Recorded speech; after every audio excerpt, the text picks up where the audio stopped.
What up, and welcome to the Hype and Cowl Podcast, where we discuss what's been done, what's done right, and what's just hype in comic books and pop culture. In this issue, we're getting down on what's going on, including news and trailers for upcoming projects, as well as the notorious Vichyssoise from Batman Returns, and the history behind our reality's Infinity Gauntlet. I'm your host, the astonishing Ryan Hoffman, and alongside with me today, as always, is the man without fear himself, Cody Joe Toothman. So without further ado... Cool. It's Vichyssoise. It's supposed to be cold. So Cody, what are you drinking there? I am drinking Mothman Black IPA. We're actually drinking this delicious, mysterious Mothman Black IPA to congratulate young Danny Danger. Danny D. Episode 1 of Spirit Walk Paranormal dropped, and it is spooky as all fuck. Dude, it's intense. It's ridiculous. I was not expecting it. We are some skeptical motherfuckers. I don't even believe you're here. That shit made my dick crawl. Yeah, your dick crawled to my house. I saw that dick, and I'm like, Cody's scared. Somewhere. It's a defense mechanism. Yeah. When you fear for your life, your dick crawls away, becomes autonomous, seeks out allies. So, Cody, to go along with your delicious Mothman IPA, I got something else for you to drink. What's It's that? a hot cup of news. Ooh. And I'm sure you've been keeping up on everything. But first and foremost, to touch on the most basic stuff, Iron Fist Season 2 wraps up. I don't know who's excited about it. Wraps up like it's done It's filming? done. It's done filming. Oh, okay.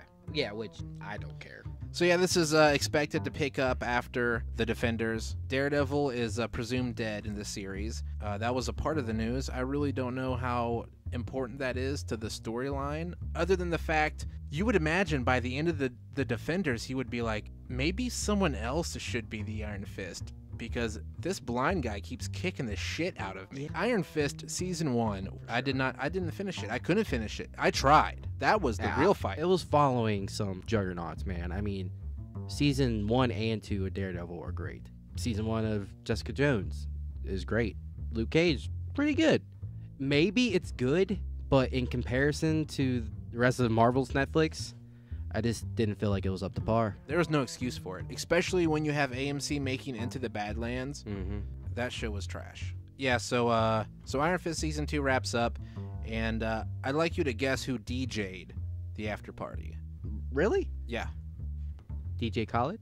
close. Try DJ Finn Jones. Wait, what? Like the character or the actor? Like in real life? The actor. Is a DJ when Yeah. he's not acting? Of course, I don't see him DJing and acting all at once at the same time. No, but I'm saying like if he's not on a set in his spare time, he's also a DJ. He's more of a DJ. Cody, if you can explain what I'm doing right now. Those air quotes. DJ, Yes. the news source, said that he attempted to DJ the after party. And I also know that there was an Instagram post of it. I don't know if it was an image or a video, but it had been taken down since. Yeah. So I don't know exactly how well his set went. I thought of it. I still might use his music for the backing track of this episode. Yeah. But like I said, you get him every third song where it's like, did you like that fat beat? I found that fat beat in the basement in Glasspool. In Wales. I took that rusty governor by the tits and I scraped him down the Scrabble. You know what, Cody? Let me ask you a question. What do you know about the Lady Gorgon? I don't know shit. Not much. No. Not a very important character. Supposedly the villain in the next season of Iron Fist. She made her first appearance in Punisher War Journal. So, Cody, what do you know about the Lady Gorgon? What you just said. Literally. So, yeah, she was created by Matt Fraction. She's a telepath, and she's also, get this, quasi-invisible. What does that mean? If you're invisible, I thought the word invisible implied that you were invisible. So she's invisible to all artificial means of detection. Oh, okay.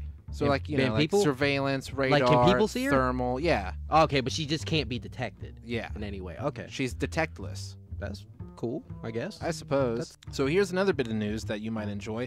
I know you loved the first installment of the Netflix series, Bright. It's not a series. I know a lot of people shat on it. Rightfully so, I guess, I can imagine. To be honest, well- I enjoy like, if you look at it, it was a fun movie. That's an opinion, man. I never got that from it.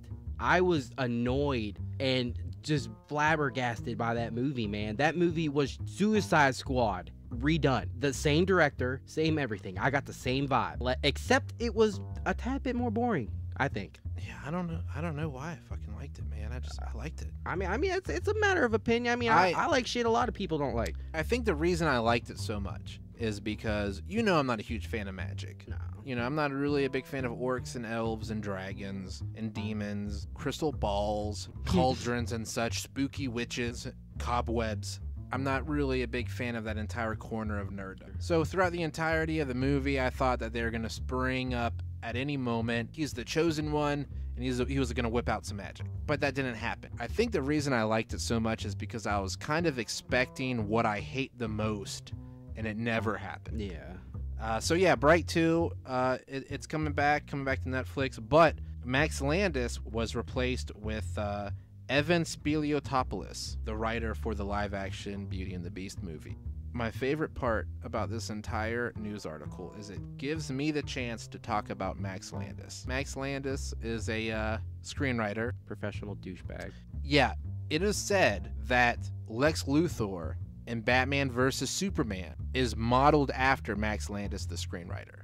That makes sense. He's way closer to being Max Landis than he is Lex Luthor. Imagine being that guy to where they're like, yeah, Lex Luthor, he's held the world hostage a few times, but man, that script you wrote was fucking bullshit. From what I've seen the dude in like interviews and stuff like that, he just seems like the most unlikable person ever. He could have been the entire reason the last movie sucked so much. So fuck him for ruining a perfectly good Will Smith movie. So also in other news, Joe Russo, have you ever heard of this guy? So Joe Russo recently has weighed in on Hulk's hesitation to participate in the Infinity War. Us, amongst others, just assumed that he was afraid of Thanos. Joe Russo says, I think people have interpreted it as the Hulk scared. I mean, certainly that's not a ... I don't know if Hulk is ever ... He's had his ass kicked before. He loves a good fight. I think that it's really reflective of the journey from Ragnarok. So he goes on to say that these two characters are constantly in conflict with each other over control, and I think he's had enough of saving Bruce Banner's ass. So I certainly like that more than the Hulk is scared. But that doesn't... But where does that come from? It just so happens that he feels that way right after he gets his ass beat. He had no problem while in Ragnarok. He has no problem becoming the Hulk later on when that wolf's there. I wouldn't say no problem. Well, I mean, yeah, he fell straight to the ground and almost died. That's director talk for, we didn't want to fork out the money. You're going to have all sorts of director reasons why they didn't do this and do that, but I mean, it's really in their hands where it fits in the story. Right. These are also the guys that told us that this movie was not going to be a cliffhanger. And that's true. But, I mean, I definitely dig it because my Hulk's not a pussy. I mean, he gets decked once and he just quits the fight. In the last transformation, the very last transformation he had before this, he did have his reservations. Yeah. I don't think Hulk having his pride hurt and not wanting to fight makes him a pussy. He just spent years on a planet whooping ass every day for thousands and thousands of people. His ego has been inflated so high until Thor came, and that just happened to be his buddy. He could lose to him and just still be good. This dude just came up straight out of nowhere, just whooped the shit out of him. I mean, even just to take the original MCU Hulk movie, he really gets his dick put in the dirt. That's the thing, like, he disposed of him. He literally was like, bam, bop, bop, done. I got shit to do. I feel you for sure. But like I said, I got Joe Russo on my side. Who the fuck's on your side? Anthony. Oh, shit. Fuck. So moving on, Joe Conrad from MCU Cosmic stated that he's got the inside scoop on the invisible character that was revealed in a few of the Deadpool scenes. What? In the new Deadpool trailer, there's a few scenes where there's an invisible character. You can really tell in the skydiving scene where there's actually like a harness and parachute just floating down. Yeah. Everyone was speculating in regards to like, who can this character be? Is it a character? What's the deal? So Jeremy Conrad from MCU Cosmic claims to have the inside scoop. And what he says is that this character actually more so is a cameo. Yeah. There's a bit in the movie where he reveals himself. Mm-hmm. And you know who that is. Sounds like you have an idea. No, I'm not sure of who it is. He knows from an inside source that the invisible character is Brad Pitt. and that you see him in full visual form for a minute, just like a minute. And like, I don't know if the character itself is played by Brad Pitt throughout the movie or if he's just in that scene. Yeah, supposedly he's the big cameo in the movie. But I mean, is he playing a character or is he just playing himself? Dude, he's playing a character. This needs to be in front of me. That's what I do. All you got to do is point it at you. Like it's pointed. See how mine's pointed at me? I can't do that. All right, I think we're recording again. All right, so so yeah. So yeah, what's your way on there? So I'm gonna bust this out real quick. So Jeremy, see, that's one thing I always go before I start talking, and I try to edit that out. And I mean, I really think that we talked enough about this. Yeah, I mean, I don't want to talk about it all over again. Ryan Reynolds just sent out like a letter. It's a play on the Thanos demands your silence. If people hear this before the Deadpool movie, you think Ryan Reynolds would be pissed at us? I'm just reporting, man. I didn't let this. This Deadpool 2 scheduled to come out May 18th of this month. May 18th of this month. The May 18th of this May. Deadpool 2 comes out the most 18th of May. Also in news, LAPD is investigating the disappearance of the original Iron Man suit. Let me do that again. Get this burpee out. Oh, got some tummy troubles. So the LAPD are investigating the disappearance of the original Iron Man armor. So this was stolen out from a Pacoima warehouse in California, worth $325,000. It was Terrence Howard. He was a notorious asshole on the set of Iron Man 1, which is why he got Don Cheadled. It's going to be in the new season of Empire. Man, I got this new suit. You know, I've seen him in projects like Iron Man 1. We're recording. I don't know. I think we were... Oh, yeah, I was talking about Venom not being in the Marvel Cinematic Universe. Wait, what? Really? Yeah.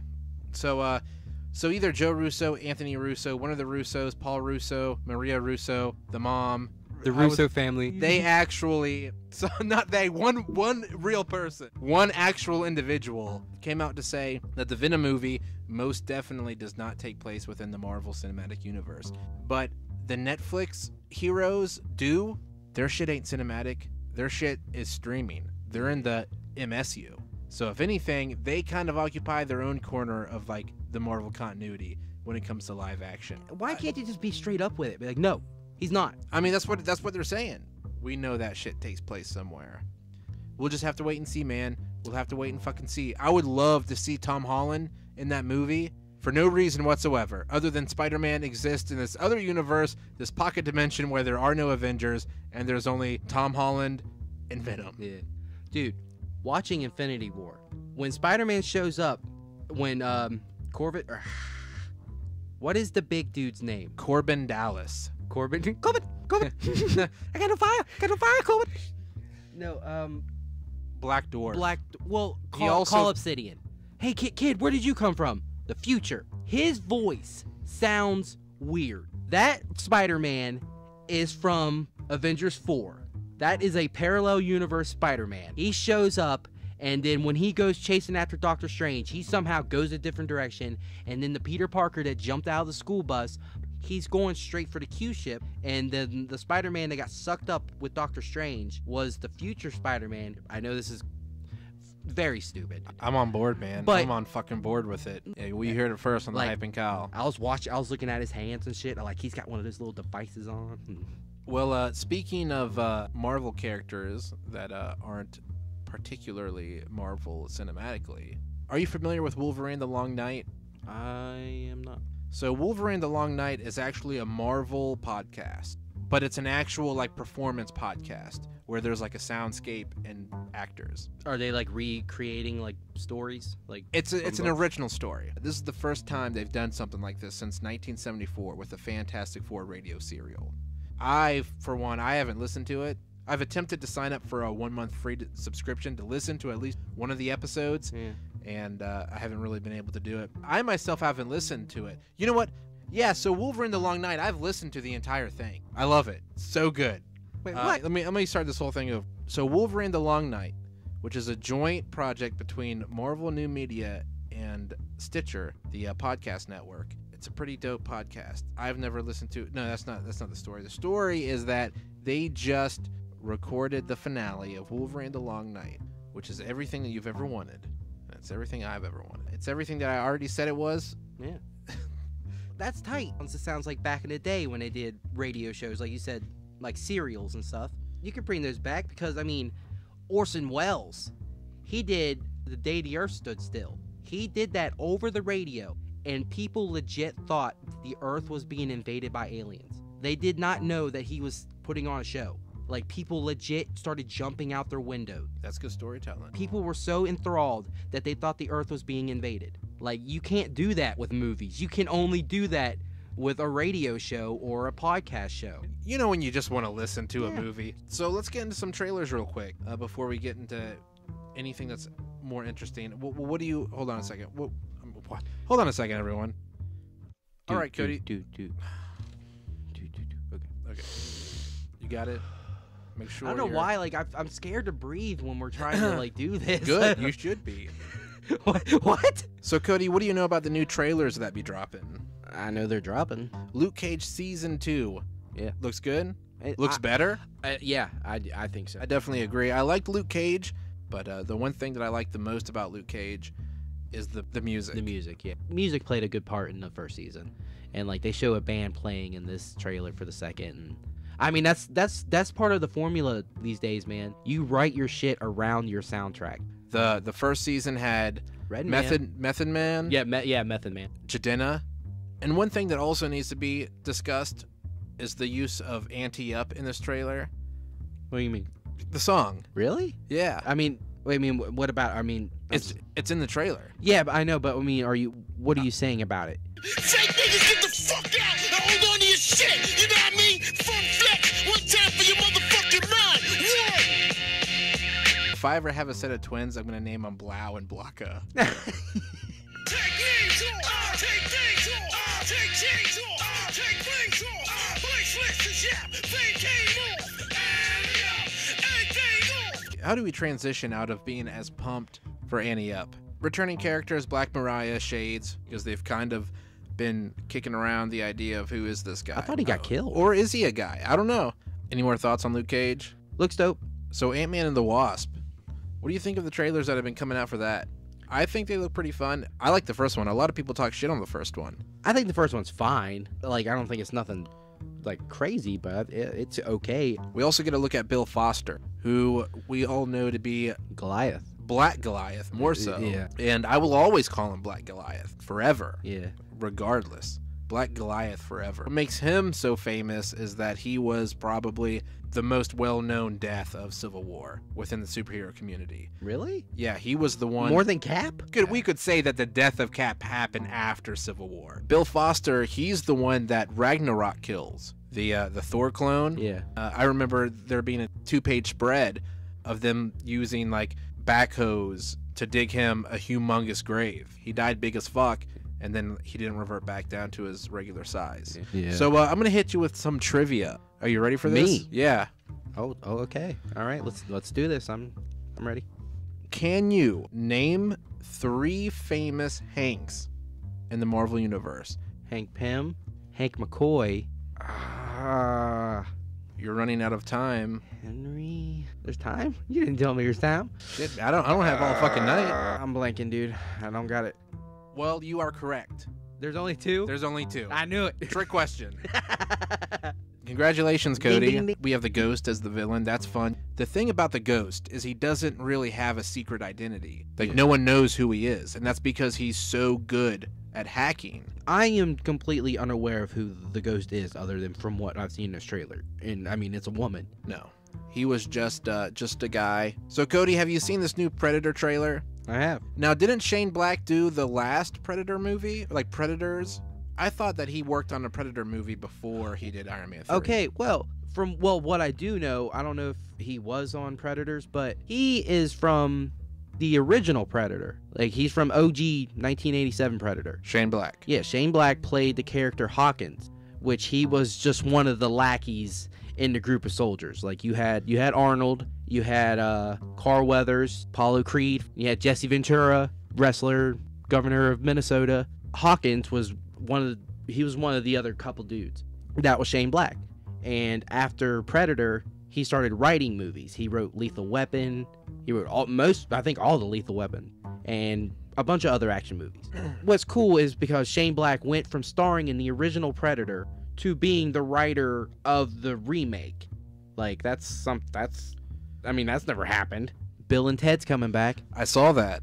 From what I've heard, plot-wise, they're still hanging out, playing music. They still haven't figured out the song they need to play to save humanity. And apparently someone shows up from the future and they're like, hey, you have 24 hours to figure it out. And apparently they figure out a way to go into the future and steal the song from themselves. It sounds cool. Yeah, no, it sounds I'm, like I'm about it. I'm just not I'm not too familiar with Bill and Ted. Oh, really? Dude, I'm not nearly as familiar as like you and Jonas and Tara. Oh, like, dude. I have no idea. I really don't. Oh, okay. Dude, it's pretty cool, man. Like, should I watch them? Oh, dude, they're great. Should we watch them right now? Yes.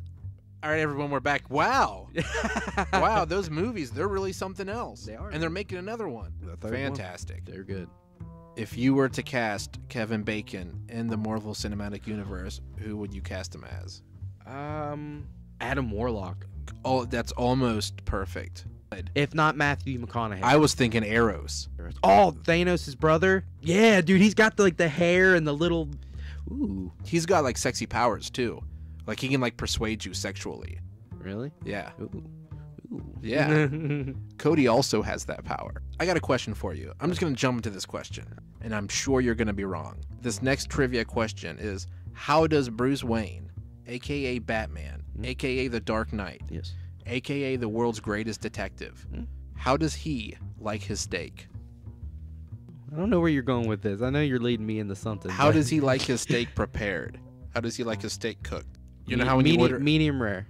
Well done. Thank you. It was a surprise to learn that Bruce Wayne prefers his steaks cooked well done. Why is that? I mean, where did you get this from? A comic book. You would assume that Batman would like a big bloodied steak. Yeah. But no, he likes it cooked. Bruce Wayne just lives to punish himself, man. He ain't gonna eat something he enjoys. True that. He wants that steak to be gritty, and he wants to be picking it out of his teeth for the next 3 days. When he's just standing on top of a building, looking around, just picking it out with his batarang. Yeah. Or with a Joker playing card. One thing that we'll be doing for our Patreon is a little cooking show that we like to call The Hype and Cowl. And we are cooking none other than a dish called Vichyssoise. Vichyssoise. It is served cold as balls. It's supposed to be cold. Why would we do Vichyssoise, Cody? You want me to tell him, or? Yeah, no, tell me. Oh, you want me to tell you? Tell me. Well, Alfred from Batman Returns hooks up our boy Bruce Wayne with some Vichyssoise, and Bruce, of course, spits it back out, telling Alfred this shit's cold.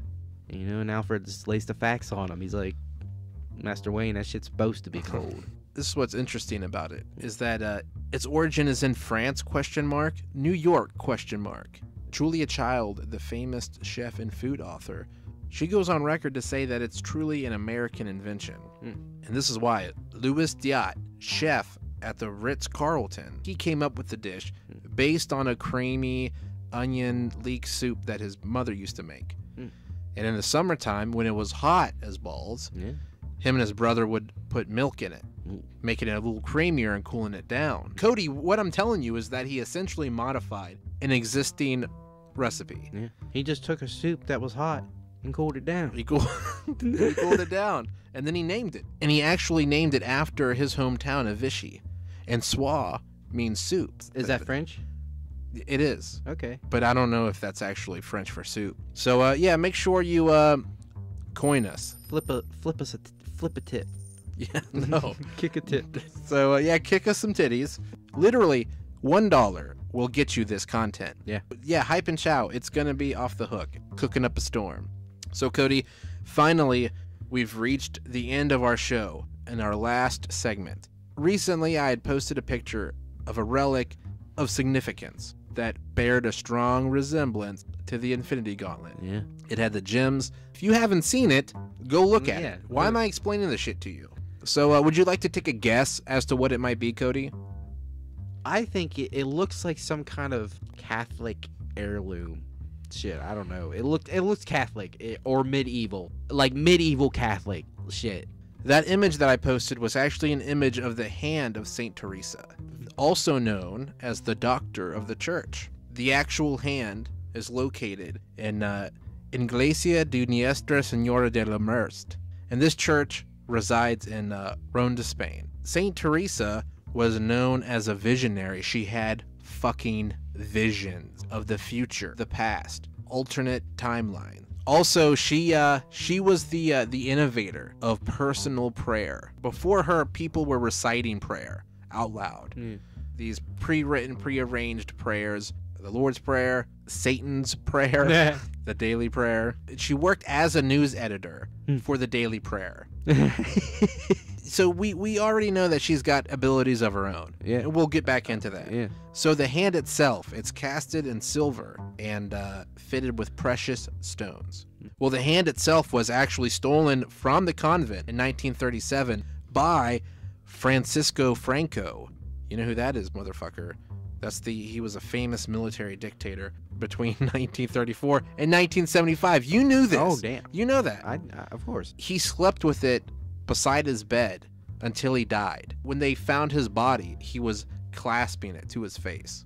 So he was really hoping to get into heaven with the infinity gauntlet. People see this thing as an item of great power, that it's going to get them to heaven. Cody, it's held in Iglesia de Nuestra Señora de la Merced, in a very dark room, all locked up. Would you like to know a little bit more about it? Yeah. Let's talk about Saint Teresa real quick. Jewish descent, she already had a peg against her. She was a woman, and not only was she studying the Word of God, but she was interpreting it. They weren't about that. And it also said that she was really attractive, especially for a nun, and she used that to get what she wanted on the regular. She sounds like a real bitch.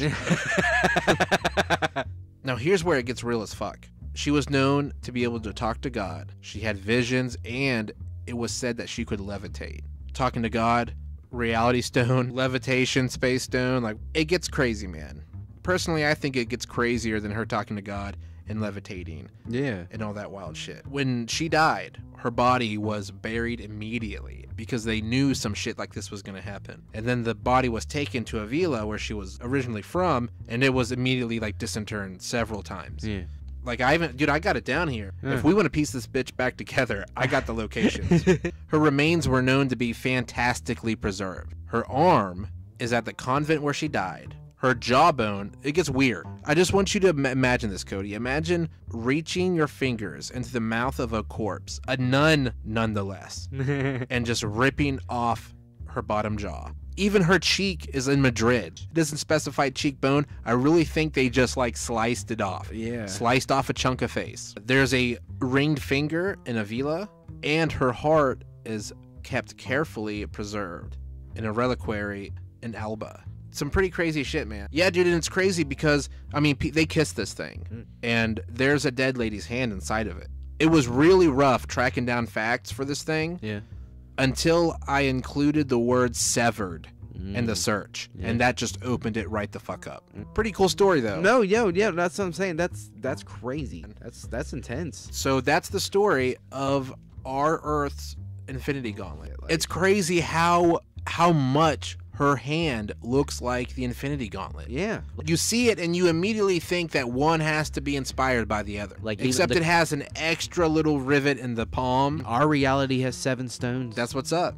You know how we do it. Yeah. I'm going to try to bring something like this to at least every other episode. Yeah. A real life equivalent to a comic artifact. Yeah. Oh, man. Cody. What's up? I don't feel so good. No? I'm sorry, Cody.